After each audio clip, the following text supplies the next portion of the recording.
Hey everyone, welcome back to our channel Guide Hub. In today's quick video, I'll show you how to find your IMEI number on any Android phone in just a few seconds.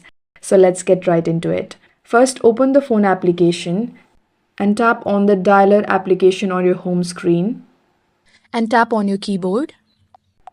Now type *#06# and the IMEI number will instantly appear on your screen.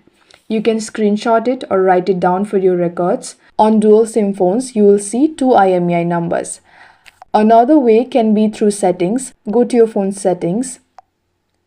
Now scroll down and tap on About Phone. So here, scroll until you see IMEI or status. Tap on it. And your phone's IMEI numbers will be listed here.